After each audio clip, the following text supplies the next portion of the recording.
히브리서 1장. 다양한 곳에서 다양한 방식으로 하나님이 예전에는 조상들에게 예언자들을 통하여 말씀하셨습니다. 이 마지막 때에는 우리에게 아들을 통하여 말씀하셨습니다. 하나님은 그 아들을 만물의 상속자로 삼으셨으며 그 아들을 통하여 세상도 만드셨습니다.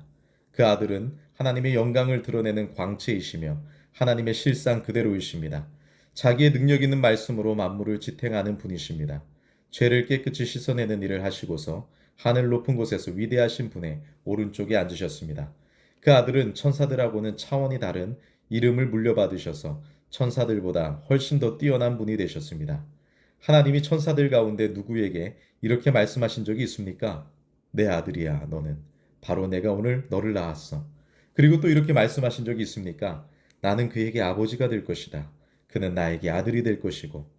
한편 하나님이 하나님의 맞이를 세상 속으로 이끌어 들으실 때에는 이렇게 말씀하십니다. 그에게 하나님의 천사들은 모두 엎드려 절하여라. 천사들에 대해서는 성경에서 이렇게 말합니다. 주님은 주님의 천사들로 바람을, 주님의 시중꾼들로 불꽃을 부리십니다. 그러나 아들에 대해서는 이렇게 말합니다. 주님의 임금자리는 오 하나님 영원하고 영원합니다. 올곧은 지팡이가 주님 나라의 지팡이입니다. 주님은 정의를 사랑하시고 불법을 미워하십니다. 이런 까닭에 주님에게 기름 부어 주셨습니다. 하나님 곧 주님의 하나님이 큰 즐거움의 기쁨을 주님의 동료들에게 보다 더 많이 또 이렇게 말합니다. 주님이 처음에 오 주님 땅에 기초를 놓으셨고 주님 손으로 만드신 작품이 하늘입니다. 그것들은 사라지겠지만 주님은 늘 그대로 계십니다. 그것들은 다 옷처럼 낡아질 것입니다. 두르게 옷처럼 주님이 그것들을 둘둘 말아버리실 것이고 옷처럼 그것들은 변해버릴 것입니다. 그러나 주님은 변함없는 분이셔서 주님의 횟수는 끝이 없을 것입니다.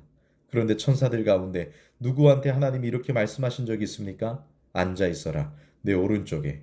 내가 그대의 원수들을 그대의 발받침대로 삼을 때까지. 천사들은 모두 다 모셔 섬기는 영들 아닙니까? 장차 구원을 상속받을 사람들을 위해서 섬기도록 보내진 영들 말입니다. 2장. 이런 까닭에 우리는 들은 것들에 더더욱 관심을 기울여야만 합니다. 그래서 흘러 떠내려가지 않도록 해야 합니다. 천사들을 통해서 하신 말씀이 유효하게 되었습니다. 모든 엇나감과 불순종은 마땅한 대가를 받았습니다. 하물며 우리가 어떻게 피해 달아나겠습니까? 이렇게 엄청난 구원을 대수롭지 않게 여기고서야 말입니다. 이 구원을 처음에 말씀해 주신 것은 주님이십니다. 그러고는 들은 사람들이 우리한테 이 구원을 믿을 만하다고 굳게 뒷받침해 주었지요. 하나님도 함께 힘껏 증언해 주셨습니다. 여러 징표와 놀라운 일들과 기적과 또 자신의 뜻을 따라 나눠주시는 성령님의 선물들로요. 장차 올 세상, 곧 우리가 말하고 있는 그 세상을 하나님은 천사들의 지배 아래에 두지 않으셨습니다. 어디선가 누군가가 힘껏 증언하며 말했습니다. 사람이 무엇이라고 주님이 그를 기억해 주시며 인자가 무엇이라고 주님이 그를 돌보아 주십니까? 주님이 그를 잠시 동안 천사들보다 낮추셨지만 영광과 명예라는 왕관을 그에게 씌워주셨습니다. 모든 것을 그의 발 아래에 두셨습니다. 모든 것을 그의 아래에 두실 때에 그의 아래에 있지 않는 것은 아무것도 남겨두지 않으셨습니다. 그러나 지금 우리가 보기에는 아직까지 모든 것이 그의 아래에 굴복한 것은 아닙니다. 우리는 잠시 동안 천사들보다 낮아지신 예수님, 그렇지만 죽음의 고난을 통해서 영광과 명예라는 왕관을 쓰고 계신 예수님을 보고 있습니다. 이렇게 예수님은 하나님의 은혜로 모두를 위해 죽음을 맛보셔야 했던 것입니다. 하나님을 위하여 만물이 생겨났고 하나님을 통해서 만물이 유지되고 있습니다. 그래서 하나님이 많은 아들, 딸들을 영광으로 이끌어 들이실 때 그들의 구원의 창시자를 고난을 통해 완전하게 하시는 것은 당연한 일입니다. 거룩하게 해주시는 분이나 거룩하게 된 사람들이나 모두 한 분한테서 나왔기 때문입니다. 이런 까닭에 예수님은 그들을 형제자매라 부르기를 창피하지 않으십니다. 그분은 이렇게 말씀하십니다. 나 널리 알리겠습니다. 주님의 이름을 내 형제자매들에게 모임 한가운데에서 나 주님을 찬송하겠습니다.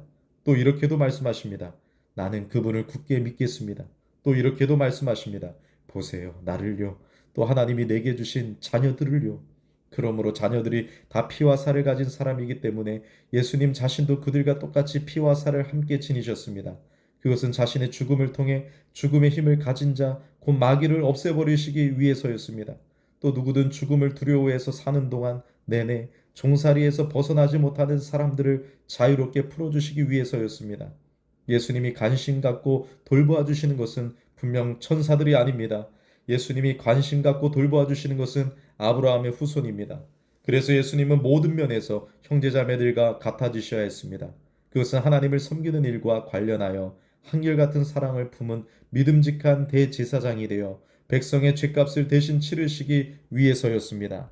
예수님은 몸소 유혹을 받아 고난을 겪어보신 까닭에 유혹받는 사람들을 도우실 수 있으니까요.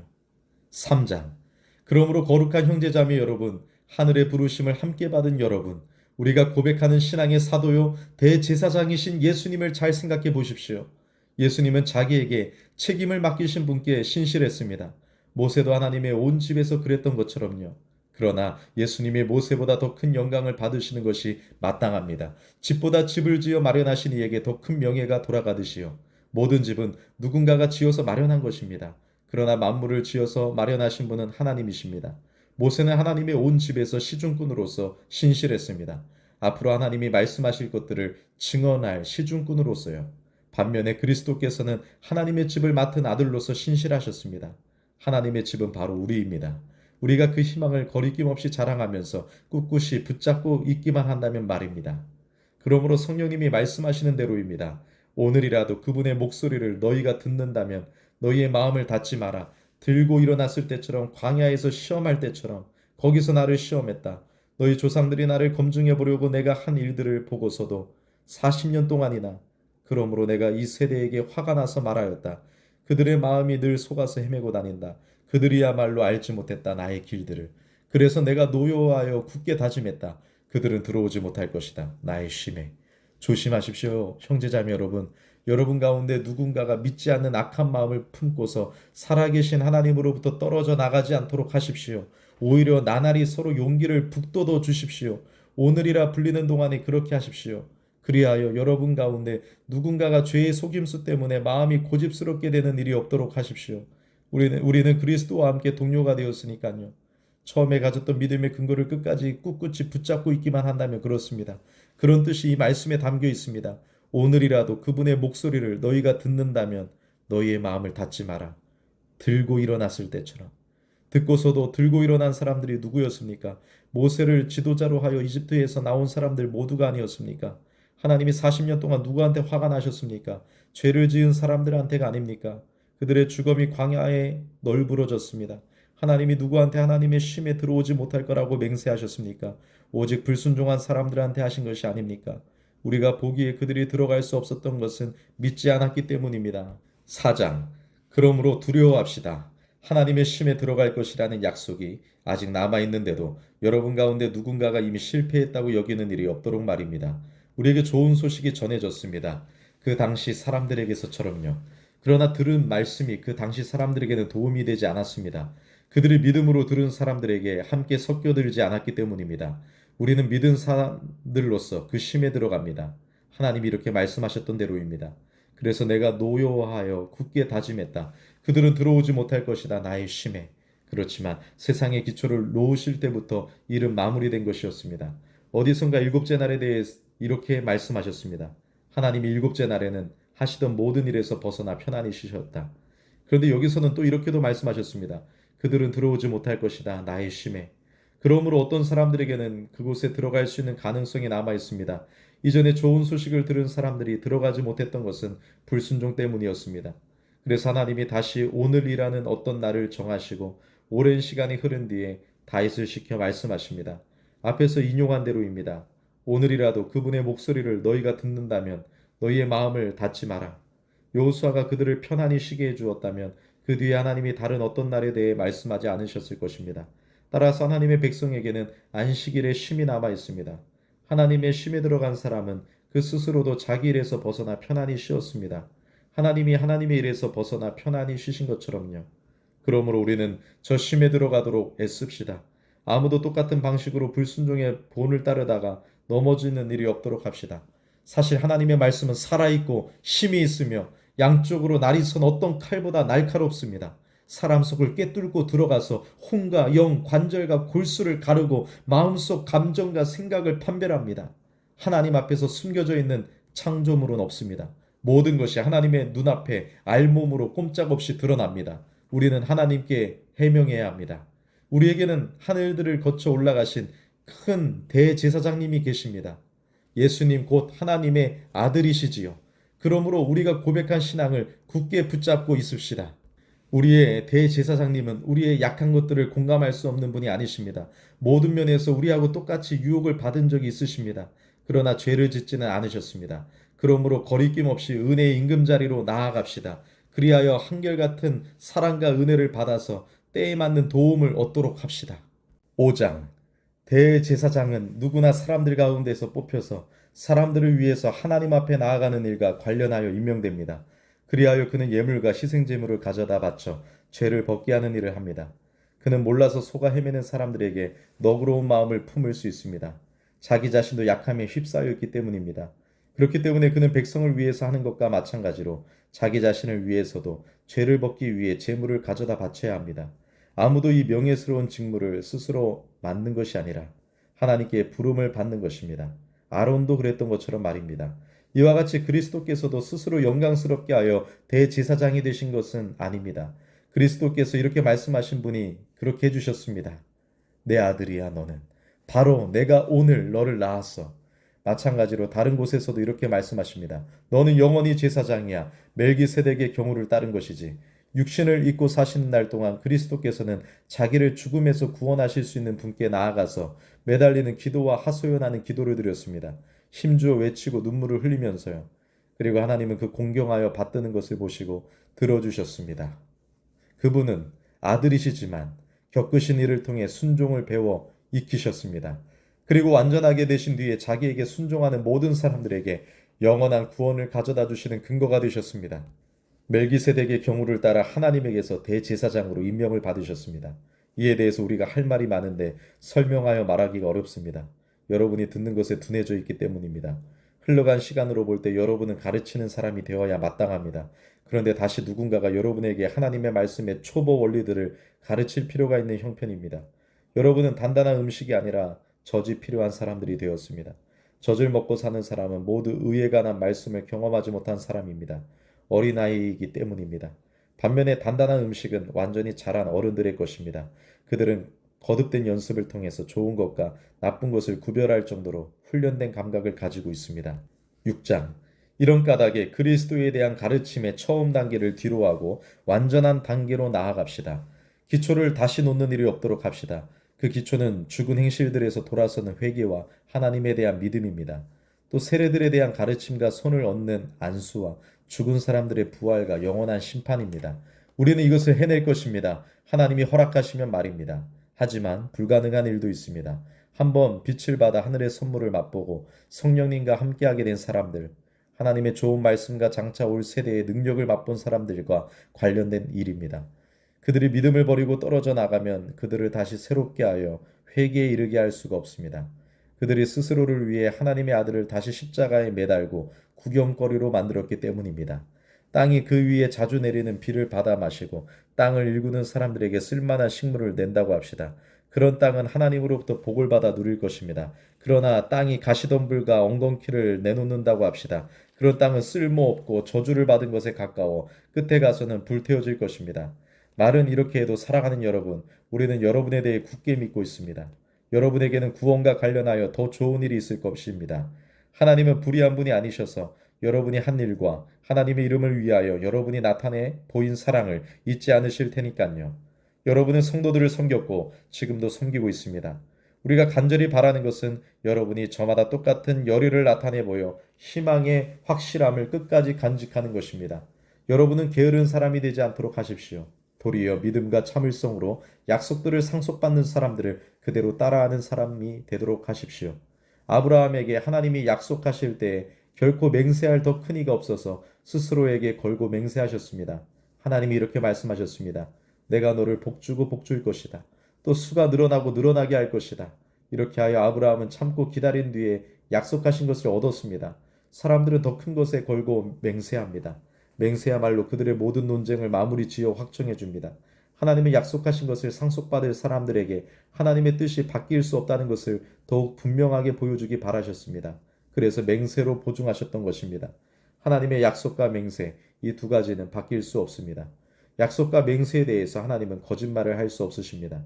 따라서 하나님께로 피해 달아난 우리가 이 약속과 맹세를 통해서 앞에 놓여 있는 희망을 붙들 강한 용기를 얻을 수 있도록 하시려는 것입니다.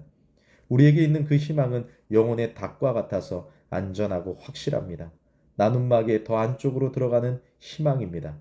우리를 위해 앞서 달려가신 분으로서 바로 예수님이 그곳으로 들어가셨습니다. 예수님은 멜기세덱의 경우를 따라 영원히 대제사장이 되신 것입니다. 7장. 이 멜기세덱은 살렘 임금으로 더없이 높으신 하나님의 제사장입니다.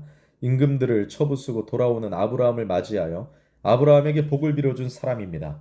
아브라함은 그에게 모든 것의 10분의 1을 나누어 주기까지 했지요. 그의 이름을 번역하면 첫째로 정의의 임금이라는 뜻입니다. 다음으로는 살렘의 임금, 곧 평화의 임금이라는 뜻입니다. 그에게는 아버지도 없고 어머니도 없고 족보도 없으며 생애의 시작도 삶의 끝도 없습니다. 그는 하나님의 아들과 꼭 닮은 분이며 줄곧 제사장으로 남아 있습니다. 눈여겨보십시오. 이분이 얼마나 대단한지를. 전리품의 10분의 1을 아브라함이 이분에게 드렸습니다. 족장 아브라함이요. 레위 자손 가운데서 제사장 직무를 맡는 사람들은 율법에 따라 백성한테서 10분의 1을 거두라는 법령을 받았습니다. 곧 자기 형제 자매들한테서요. 그들 역시 아브라함의 허리에서 나왔는데도 말입니다. 그러나 멜기세덱이 족보상으로는 그들 가운데 들지 않는데도 아브라함한테서 10분의 1을 거두었습니다.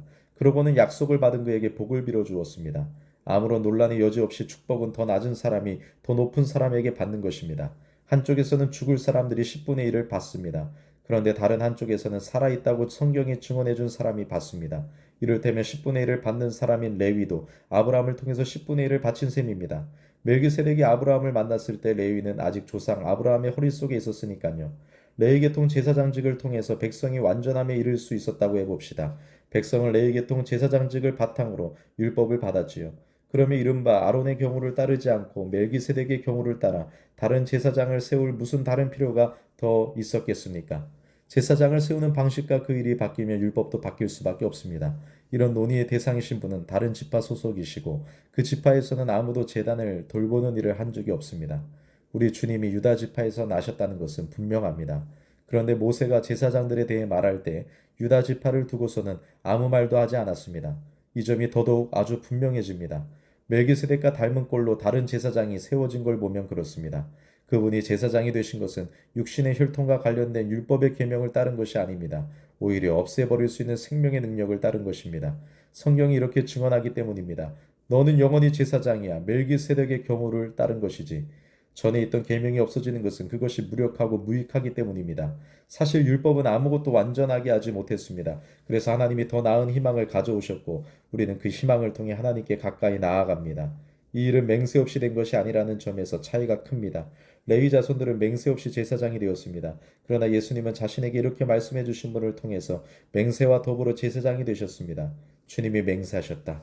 그러니 주님 마음은 바뀌지 않을 것이다. 너는 영원히 제사장이다. 그만큼 강력하게 예수님이야말로 더 좋은 언약을 보증해 주는 분이 되셨습니다. 한편에서는 매우 많은 수의 사람들이 제사장이 되었습니다. 죽음에 가로막혀 계속 제사장으로 남아 있을 수 없었기 때문입니다. 다른 한편 예수님은 영원히 남아 계시기 때문에 변함없이 제사장직을 맡아보십니다. 따라서 예수님은 자신을 통해 하나님께 나아오는 사람들을 아주 완전하게 구원하실 수 있습니다. 예수님은 언제나 살아계셔서 그들을 위해 대신 간청해 주십니다. 이런 대제사장이야말로 우리에게 어울리는 분이셨습니다. 그분은 고결하고 잘못이 없고 더럽혀지지 않는 분이십니다. 죄인들과 따로 구별되고 하늘보다 더 높아지신 분이십니다. 그분은 날마다 여느 대제사장들처럼 할 필요가 없습니다. 그들은 먼저 자신들의 죄를 위해 그 다음에 백성의 죄를 위해 희생제물을 올려드립니다. 그런데 이른 그분은 스스로를 희생제물로 올려드리셔서 단 한 번에 해치우셨으니까요. 율법은 약점이 있는 사람들을 대제사장으로 세웁니다. 그러나 율법이 생긴 뒤에 하신 맹세의 말씀은 영원히 완전하게 되신 아들을 대제사장으로 세웁니다. 8장. 지금까지 한 말을 간추리자면 우리에게 이런 대제사장이 계시다는 것입니다. 그 대제사장은 하늘에서 위대하신 분의 임금자리 오른쪽에 앉으신 분이십니다. 그분은 거룩한 곳, 곧 참된 천막에서 모셔 섬기는 분이십니다. 그 천막은 사람이 아니라 주님이 세우신 것입니다. 대제사장은 모두 예물과 희생제물을 가져다 바치는 일을 하도록 임명을 받습니다. 그래서 가져다 바칠 무언가가 이 대제사장에게도 꼭 있어야 합니다. 예수님이 지상에 계시다면 제사장이 되시지 못할 것입니다. 지상에는 율법에 따라 예물을 가져다 바치는 사람들이 있기 때문입니다. 그들이 섬겨 예배한 곳은 하늘에 있는 것들의 모형과 그림자입니다. 그것은 천막 짓는 일을 완성하려 할 때 모세가 지시를 받은 대로 만들어진 곳입니다. 잘 봐두어라. 하나님이 말씀하십니다. 그리고 모든 것을 만들 때 내가 산에서 너에게 보여준 본을 따라서 만들어라. 그러나 이제 예수님은 차원이 다른 제사장 일을 맡아보게 되셨습니다. 더 좋은 약속들의 기초에서 법으로 정해진 더 좋은 언약의 중보자이시기 때문입니다. 저 첫 번째 언약이 나무랄 데 없었다면 두 번째 언약을 위한 자리를 찾을 까닭이 없었을 것입니다. 하나님이 이스라엘 백성들을 나무라 하시며 말씀하십니다. 자, 이런 때가 다가온다. 주님이 말씀하십니다. 내가 체결하겠다. 이스라엘 지방과 또 유다 지방과 더불어 새 언약을. 이 새 언약은 내가 그들의 조상들과 맺었던 언약과 같지 않다. 내가 그 조상들의 손을 잡고 이집트 땅에서 이끌어내던 날에 맺었던 언약과는 그들이 나와 맺은 언약 안에 머물러 있지 않았으므로 나도 역시 그들을 거들떠보지 않았다. 주님이 말씀하십니다. 그때가 지난 뒤에 내가 이스라엘 집안에게 할 언약은 이것이다. 주님이 말씀하십니다. 내가 내 율법들을 그들의 생각 속에 넣어주고 그들의 마음에 그것들을 새겨줄 것이다. 내가 그들에게 하나님이 되고 그들은 나에게 백성이 될 것이다.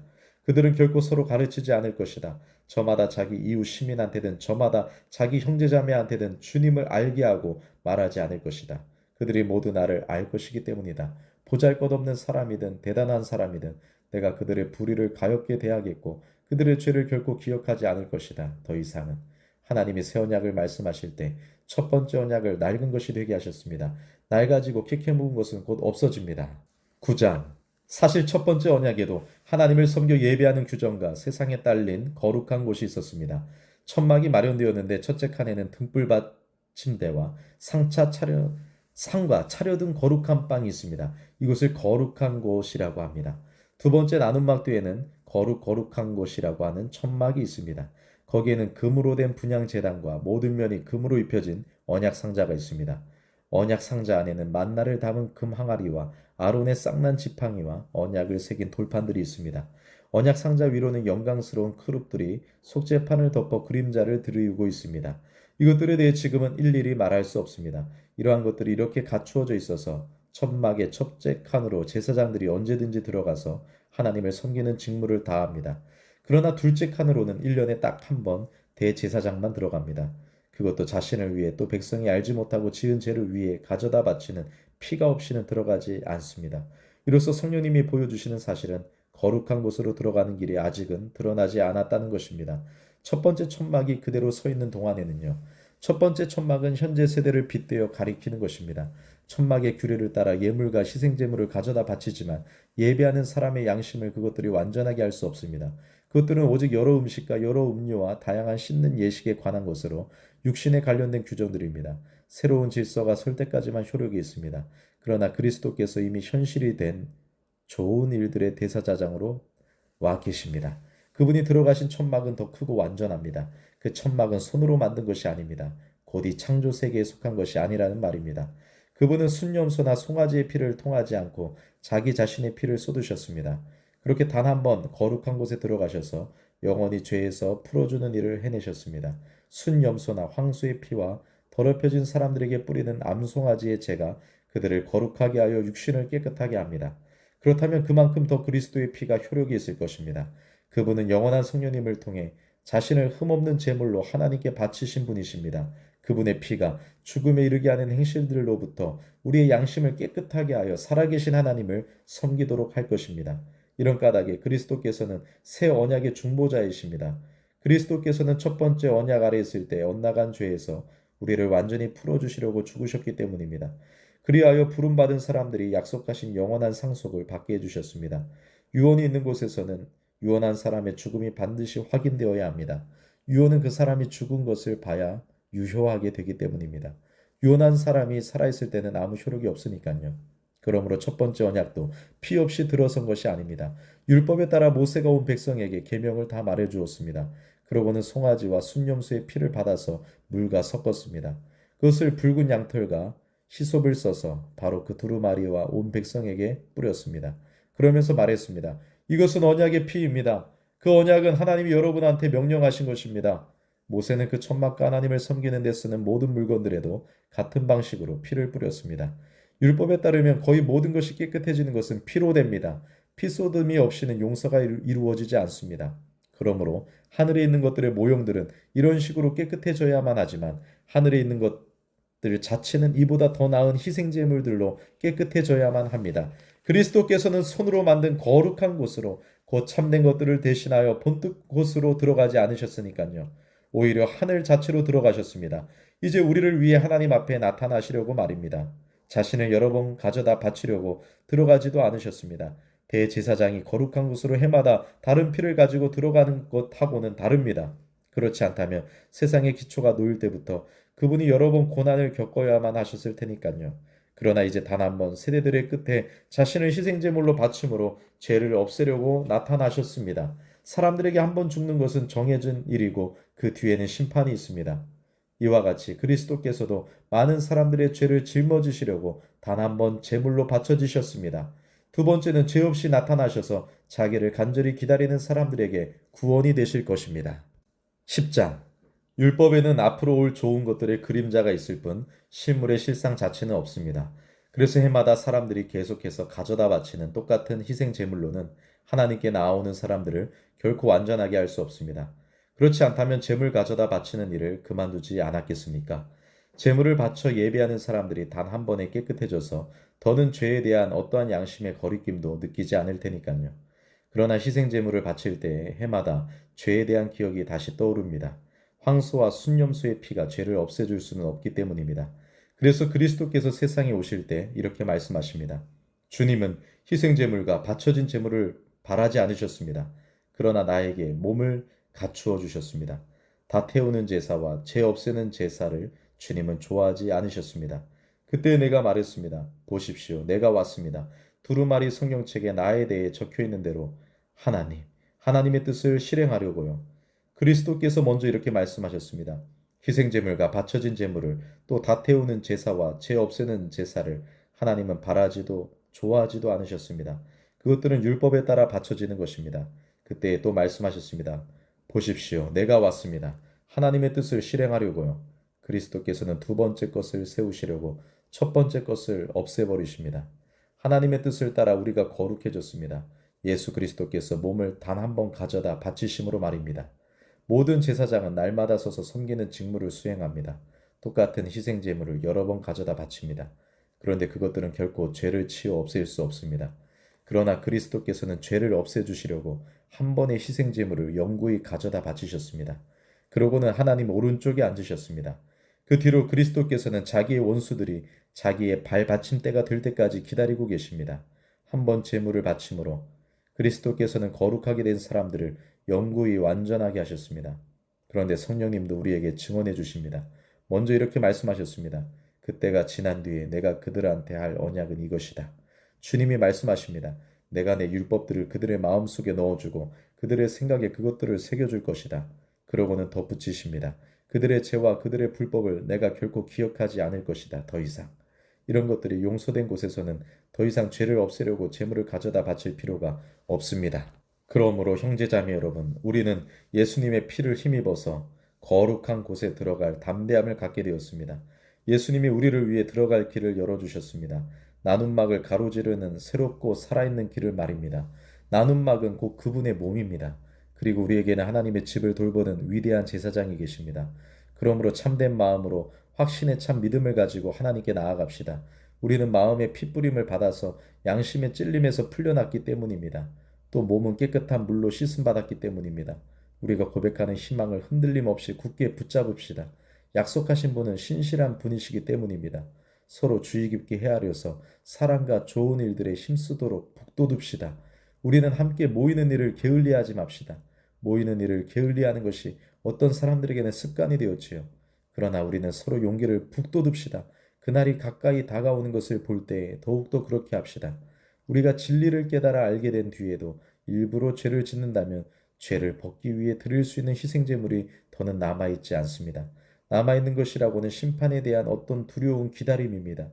맞서서 버티는 사람들을 머지않아 먹어치울 활활 타오르는 불에 대한 두려운 기다림 말입니다. 어떤 사람이 모세의 율법을 무시했을 경우 두세 명의 증인이 있으면 그는 애처롭게 여김을 받지 못하고 죽습니다. 하물며 여러분이 보기에는 하나님의 아들을 짓밟은 사람이 얼마나 더 심한 벌을 받아야 마땅하겠습니까? 자기를 거룩하게 해준 언약의 피를 거룩하지 않다고 여기고 은혜의 성령님을 함부로 모욕한 사람이 말입니다. 우리가 이렇게 말씀하신 분을 알고 있잖아요. 안 갚으면 나의 일, 바로 내가 되갚아 줄 것이다. 또한 주님이 자기 백성을 심판하실 것이다. 살아계신 하나님의 손 안에 떨어지는 것은 두려운 일입니다. 지난 날들을 떠올려 보십시오. 그때 여러분은 빛의 비침을 받은 뒤로 고난의 싸움을 많이 견뎌냈습니다. 때로 여러분은 욕을 듣고 억눌리며 구경거리가 되었습니다. 때로는 여러분이 그런 일을 당하며 지내는 사람들과 같은 편이 되어 주었습니다. 여러분은 갇힌 사람들과 고통을 함께 나누었습니다. 여러분이 재산을 빼앗기더라도 그런 일을 기쁨으로 받아들였습니다. 여러분에게는 더 나은 재산, 계속 남아있을 재산이 있다는 것을 알았기 때문입니다. 그러므로 여러분의 그 확신을 내버리지 마십시오. 그 확신에는 큰 보상이 따릅니다. 여러분에게 지금 필요한 것은 견딤입니다. 하나님의 뜻을 실행하고 나서 하나님이 약속해 주신 것을 받기 위해서 말입니다. 이제 조금 있으면, 아주 조금만 있으면 올리가 올 것이다. 시간 끌지 않을 것이다. 그러나 나의 의인은 믿음의 기초에서 살 것이다. 또 그가 움츠러들면 내 마음이 그를 좋아하지 않을 것이다. 우리는 움츠러들어서 망할 사람이 아니라 믿음을 지켜서 목숨을 유지할 사람들입니다. 11장. 믿음은 우리가 희망하는 것들을 현실이 되게 합니다. 우리가 볼 수 없는 것들을 증명합니다. 이 믿음 때문에 옛사람들이 좋은 평판을 얻었습니다. 믿음으로 우리는 우주가 하나님의 말씀으로 지어졌다는 것을 이해합니다. 그러니까 보이는 것은 나타나 보이는 것들에서 생겨난 것이 아닙니다. 믿음으로 아벨은 가인보다 더 나은 희생제물을 하나님께 가져다 바쳤습니다. 믿음을 통해 그는 의인이라는 평판을 얻었습니다. 아벨의 예물을 받아들이실 때 하나님이 그것을 증언해 주신 것입니다. 아벨은 죽었지만 믿음을 통해서 아직도 말하고 있습니다. 믿음으로 에녹은 하늘로 옮겨져서 죽음을 보지 않게 되었습니다. 하나님이 그를 옮겨두셨기 때문에 아무도 그를 찾아내지 못했습니다. 하나님이 옮겨 놓으시기 전에 에녹은 하나님 마음에 든 사람이라는 평판을 얻었습니다. 믿음이 없이는 하나님 마음에 들 수 없습니다. 하나님께 나아가는 사람은 믿어야만 합니다. 하나님이 계시다는 것과 또 하나님을 찾아 나서는 사람들에게 상을 주시는 분이시라는 것을요. 믿음으로 노아는 아직 보이지 않는 것들에 대해 지시를 받았지만 하나님을 받들어 모시는 마음으로 방주를 마련했습니다. 그리하여 자기 집을 구원에 이르게 했습니다. 이 믿음을 통해 노아는 세상을 죄 있다라고 판가름했습니다. 그리고 믿음을 따라 얻는 의를 물려받는 상속자가 되었습니다. 믿음으로 아브라함은 부르심을 받았을 때 듣고 따랐습니다. 그리하여 장차 자기 몫으로 받게 될 곳으로 떠나갔습니다. 자기가 어디로 가는지도 모른 채로요. 믿음으로 그는 아직은 남의 나라 땅이지만 하나님이 약속해 주신 땅에 들어가 몸부쳐 살았습니다. 똑같은 약속을 함께 물려받은 이삭과 야곱과 더불어 천막집에 자리 잡고 살았습니다. 그는 기초가 튼튼한 도시, 하나님이 설계하여 건축하신 도시를 간절히 기다리고 있었기 때문입니다. 믿음으로 사라 자신도 아이를 갖지 못하는 여자였으나 후손을 임신할 능력을 얻게 되었습니다. 나이로는 임신할 때가 지났는데도요. 약속하신 분을 신실한 분이시라고 여겼기 때문입니다. 그래서 한 사람한테서 후손들이 태어났습니다. 그것도 이미 죽은 것이나 다름없는 한 사람들한테서요. 후손들의 수가 하늘의 별처럼 많아졌습니다. 바닷가의 모래와 같아서 헤아릴 수가 없었습니다. 이 사람들은 모두 믿음 안에서 죽었습니다. 그들은 약속해 주신 것들을 실제로 받지는 못했지만 멀리서 그것들을 보고 반가워했습니다. 땅에서 자기들은 낯선 손님이요 잠시 거쳐가는 사람이라는 것을 인정했습니다. 이렇게 말함으로써 그들은 자기들이 본디의 고향을 찾아다니고 있음을 분명히 보여주고 있습니다. 만약 그들이 떠나왔던 그 고향을 마음에 두고 있었다면 돌아갈 기회가 있었을 것입니다. 그러나 지금 그들은 더 나은 고향, 곧 하늘의 고향을 애타게 바라고 있습니다. 그래서 하나님도 그들의 하나님이라 불릴 때에 그들을 창피하지 않으십니다. 하나님이 그들을 위해 도시를 마련해 두셨기 때문입니다. 믿음으로 아브라함은 시험을 받을 때 이삭을 데려다 바쳤습니다. 하나뿐인 아들을 바치려 한 것입니다. 거듭 약속을 받았던 아브라함이 말입니다. 아브라함한테 하나님이 전에 이렇게 말씀하셨는데도 말입니다. 이삭의 자식이어야 너의 후손이라 불릴 것이다. 아브라함이 곰곰이 생각하기를 하나님은 죽은 사람들 가운데에서도 이삭을 일으켜 살리실 수 있는 분이시라고 여겼던 것입니다. 그러니까 이삭을 빗대어 말하자면 되돌려 받은 셈입니다. 믿음으로 이삭은 또한 앞으로 올 일에 대해서 야곱과 에서에게 복을 빌어 주었습니다. 믿음으로 야곱은 죽어갈 때에 요셉의 아들 하나하나에게 복을 빌어 주었습니다. 그리고 자기 지팡이 머리에 기대어 하나님께 엎드려 절했습니다. 믿음으로 요셉은 삶을 끝마칠 때 이스라엘의 자손들이 이집트에서 나갈 것에 대해서 언급했습니다. 그래서 자기 뼈를 어떻게 해야 할지 지침을 주었습니다. 믿음으로 모세의 부모는 모세가 태어났을 때 3개월 동안 그를 숨겼습니다. 그 아이가 빼어난 것을 보았고 그래서 임금의 명령을 두려워하지 않았기 때문입니다. 믿음으로 모세는 어른이 되었을 때 사람들이 자기를 파라오의 딸의 아들이라 말하는 것을 받아들이지 않았습니다. 오히려 그는 하나님의 백성과 함께 괴로움 당하는 쪽을 골랐습니다.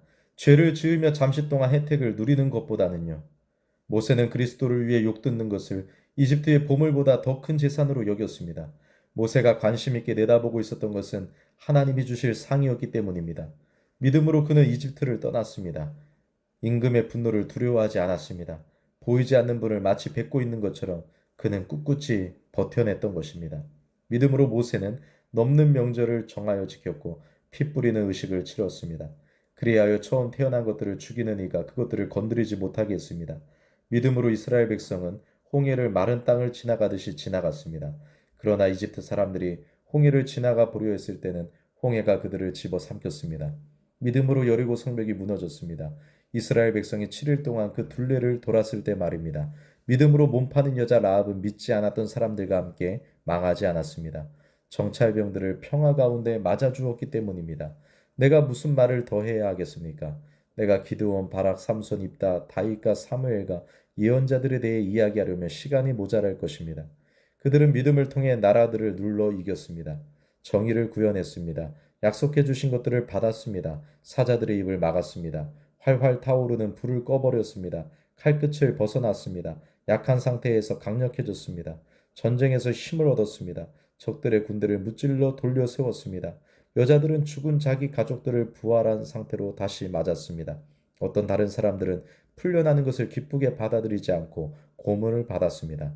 더 나은 부활을 얻기 위해서였습니다. 다른 사람들은 놀림과 채찍질을 당하기도 했습니다. 묶여서 감옥에 갇히기도 했습니다. 돌로 침을 당하기도 했습니다. 톱질을 당하기도 했습니다. 칼로 죽이는 죽음을 당하기도 했습니다. 양가족을 뒤집어쓰고 돌아다니기도 했습니다. 염소 가족을 뒤집어쓰고 그러기도 했습니다. 그러면서 궁핍도 겪고 억압을 당하기도 하고 괴로움을 당하기도 했습니다. 세상은 이들을 감당할 만하지 못했습니다. 그들은 외딴 곳들에서 이산 저산에서 동굴들에서 땅에 갈라진 틈새들에서 헤매고 다녔습니다. 이 사람들은 모두 믿음을 통해 좋은 평판을 얻었습니다. 그러나 약속해 주신 것을 받지는 못했습니다. 하나님은 우리를 위해 뭔가 더 좋은 것을 내다보고 계셨습니다. 그래서 우리 없이는 그들이 완전해지지 않도록 하셨던 것입니다. 12장. 그러므로 구름대같이 엄청나게 많은 증인들이 우리를 둘러싸고 있으니 우리도 방해되는 무거운 것은 다 떨쳐내 버립시다. 쉽게 달라붙는 죄도요 견뎌내면서 우리 앞에 놓인 경기의 다름질을 달려갑시다. 우리를 맨 처음 믿음으로 이끌어 들이시고 또 완전하게 하시는 분인 예수님께로 눈길을 고정합시다. 예수님은 자기 앞에 놓인 즐거움 때문에 창피스러움을 가볍게 여기시고 십자가를 견뎌내셨습니다. 그러고는 하나님의 임금자리 오른쪽에 앉으셨습니다. 죄인들이 이렇게 자신에게 맞선 것을 견뎌내신 분을 곰곰이 생각하십시오. 그러면 여러분 마음이 지쳐서 상하는 일이 없게 될 것입니다. 여러분은 아직 죄에 맞서 싸울 때에 피를 흘리기까지 맞서지는 않았습니다. 또 여러분은 하나님이 아들, 딸들에게 하듯 여러분에게 건네시는 권유의 말씀을 완전히 잊어버렸습니다. 나의 아들, 딸아, 주님의 훈계를 가볍게 여기지 마라. 그분께 꾸지람 들을 때 마음 상하지도 마라. 주님은 사랑하시는 사람을 훈계하시고 곁으로 받아들이시는 아들, 딸마다 채찍질하신다. 훈계를 받으면서 배운 것이 있도록 견뎌내십시오. 하나님이 여러분을 아들, 딸들로 대하고 계신 것입니다. 아버지가 훈계하지 않는 아들, 딸이 어디 있습니까? 모두가 함께 받는 훈계를 여러분이 받지 않는다면 여러분은 혼의 자식이지 아들, 딸이 아닙니다. 게다가 우리에게는 우리를 훈계하는 육신의 아버지가 계시고 우리는 그분들을 존중하고 있습니다. 그렇다면 훨씬 더 우리는 영들의 아버지 아래에 있어야 할 것 아닙니까? 그리하여 생명을 누려야 할 것이 아닙니까? 육신의 아버지들은 일정한 기간 동안 자기들에게 옳게 보이는 것에 따라 훈계했습니다. 그러나 영들의 아버지는 우리에게 도움이 되도록 그렇게 하십니다. 우리가 그분의 거룩함에 함께 참여하도록 하려는 것입니다. 훈계는 다 그 당시에는 즐거운 일이 아니라 괴로운 일로 생각됩니다. 그러나 시간이 지난 뒤에는 그것을 통해 훈련받은 사람들에게 평화로운 의의 열매를 되돌려 줍니다. 따라서 여러분은 축 늘어진 손과 후들거리는 무릎을 꼿꼿이 세우십시오. 고든 길로 걸어가십시오. 그리하여 절룩거리는 다리가 접질리지 않고 오히려 낫게 하십시오. 모든 사람과 평화롭게 지내기를 추구하십시오. 또 거룩함을 추구하십시오. 거룩함이 없이는 아무도 주님을 뵙지 못할 것입니다. 잘 살펴서 아무도 하나님의 은혜에서 떨어져 나가지 않도록 하십시오. 쓴 열매를 맺는 뿌리가 자라나서 문제를 만들어 그것 때문에 많은 사람들이 더럽혀지는 일이 없도록 하십시오. 음란한 짓 하는 사람이나 에서처럼 세상에 물든 사람이 없도록 하십시오. 에서는 먹을 것 하나에 자신의 맏아들 권리를 내주었습니다. 여러분이 아시다시피 나중에 에서가 복을 물려받고 싶어 했지만 물리침을 당했습니다. 그가 눈물을 흘리며 그것을 찾아다녔지만 회개의 여지를 찾지 못했기 때문입니다. 여러분이 나아가서 다다른 곳은 더듬어 만져볼 수 있는 곳이나 타오르는 불 앞이 아닙니다. 깊은 어둠이나 캄캄한 곳이나 회오리 바람 앞도 아닙니다. 나팔 소리가 울리는 곳이나 말소리가 웅웅거리는 곳도 아닙니다. 그 말소리를 들은 사람들은 말씀이 자기들에게는 더는 들리지 않게 해달라고 요청했습니다. 그들이 이렇게 명령받은 것을 견뎌내지 못했기 때문입니다. 비록 짐승이라도 그 산에 닿으면 돌에 맞아 죽을 것이다. 그 장면이 이처럼 두려웠습니다. 그래서 모세가 이렇게 말했습니다. 나는 매우 겁이 난다. 떨린다. 그러나 여러분이 나아가서 다다른 곳은 시온산, 곧 살아계신 하나님의 도시입니다. 하늘의 예루살렘입니다. 또 셀 수 없이 많은 천사들이 있는 곳, 잔치 자리입니다. 하늘에 등록된 마지들의 모임입니다. 또 모든 것의 심판자이신 하나님이 계시고 완전하게 된 의인들의 영들이 있는 곳입니다. 새 언약의 중보자이신 예수님이 계시고 예수님이 뿌리신 피, 곧 아벨의 피보다 더 낫게 말하는 피가 있는 곳입니다. 조심하십시오. 여러분에게 말씀하시는 분을 거부하지 마십시오. 저 사람들은 땅에서 지시한 사람을 거부했을 때 벌을 피할 수 없었습니다. 하물며 우리가 하늘로부터 말씀하시는 분한테서 등을 돌린다면 훨씬 더 그럴 것입니다. 그때 그분의 목소리가 땅을 뒤흔들었습니다. 그러나 이제는 그분이 약속하여 말씀하셨습니다. 한 번 더 내가 직접 땅뿐만 아니라 하늘까지도 뒤흔들 것이다. 한 번 더라는 말은 흔들리는 것들, 곧 만들어진 것들을 바꾸어 놓으신다라는 뜻입니다. 그것은 흔들리지 않는 것들이 남아있도록 하시기 위해서입니다. 따라서 우리가 흔들리지 않는 나라를 넘겨받은 것이니 감사를 드립시다. 이렇게 하여 잘 공경하여 받들고 삼가 두려워함으로 하나님 마음에 들게 하나님을 섬겨 예비합시다. 우리 하나님은 집어삼키는 불이시기 때문입니다. 13장 형제자매 사이의 사랑이 계속되게 하시기 바랍니다. 낯선 손님 대접하기를 등한시하지 마십시오. 이를 통해 어떤 사람들은 자기도 모르게 천사들을 손님으로 대접했습니다. 감옥에 갇힌 사람들을 여러분도 함께 갇혀 있다는 심정으로 기억해 주십시오. 학대당하는 사람들을 여러분 자신들이 몸으로 겪고 있다는 심정으로 기억해 주십시오. 결혼은 모든 면에서 귀하게 여겨져야 합니다. 부부의 잠자리가 더럽혀져서는 안 됩니다. 음란한 짓 하는 사람들과 바람 피우는 사람들을 하나님이 심판하실 것이기 때문입니다. 돈에 목을 매지 않는 태도로 살아야 합니다. 지금 있는 것들로 만족해야 합니다. 하나님이 친히 이렇게 말씀하셨기 때문입니다. 내가 너를 절대로 떠나지 않고 너를 절대로 버려두지 않을 것이다. 그래서 우리는 용감하게 말할 수 있습니다. 주님이 나를 돕는 분이시다. 그러니 나는 두려워하지 않겠다. 사람이 나에게 무슨 짓을 할 수 있겠어? 여러분을 이끄는 분들을 잘 기억해 두십시오. 그들이 여러분에게 하나님의 말씀을 전해 주었습니다. 그들이 살아온 삶의 결과가 어떠한지를 꼼꼼히 살펴보면서 그 믿음을 본받으십시오. 예수 그리스도께서는 어제나 오늘이나 똑같은 분이십니다. 영원토록 그러하십니다. 여러 가지 낯선 가르침에 이끌려 엇나가지 마십시오. 여러분의 마음은 음식 규정들이 아니라 은혜로 굳건해지는 것이 좋으니까요. 음식 규정들에 신경 쓰며 사는 사람들은 이로움을 얻지 못했습니다. 우리에게 제단이 하나 있는데 천막에서 섬겨 예배하는 사람들은 우리의 제단에서 나오는 것을 먹을 권한이 없습니다. 오히려 대제사장이 죄 벗는 일을 위해 짐승들의 피를 거룩한 곳으로 가져가지만 짐승들의 몸은 진영 밖에서 완전히 태웁니다. 따라서 예수님도 자기 자신의 피를 통해 백성을 거룩하게 하시려고 성문 밖에서 고난을 겪으셨습니다. 그러므로 이제 우리가 그분에게로 진영 밖으로 나아갑시다. 그분이 받으셔야 했던 치욕을 우리도 짊어집시다. 사실 여기에는 끝까지 남아있을 도시가 우리에게 없으니까요. 우리는 장차올 도시를 애타게 찾고 있습니다. 그러므로 예수님을 통해서 찬양의 희생제사를 하나님께 늘 올려드립시다. 곧 그분의 이름을 인정하는 입술의 열매를 말입니다. 좋은 일을 하는 것과 함께 나누는 것을 등한시하지 마십시오. 이런 희생제사를 하나님은 마음에 들어 하시니까요. 여러분을 이끄는 사람들을 잘 따르고 그 지위를 인정하십시오. 그들이야말로 여러분에 대해 책임지고 하나님께 설명해야 할 사람인 것처럼 깨어서 여러분의 영혼을 돌보기 때문입니다. 그들이 기뻐하며 이 일을 하게 하고 한숨 짓게 하지 마십시오. 이것이 여러분에게 이득될 것이 없으니까요. 우리를 위해 기도해 주십시오. 우리가 확신하는데 우리는 순수한 양심을 지니고 있고 모든 면에서 바른 몸가짐으로 살아가기를 바라고 있기 때문입니다. 특히 이것을 꼭 좀 부탁합니다. 내가 빨리 여러분에게 돌아갈 수 있도록 기도해 주십시오. 하나님은 평화의 하나님이십니다.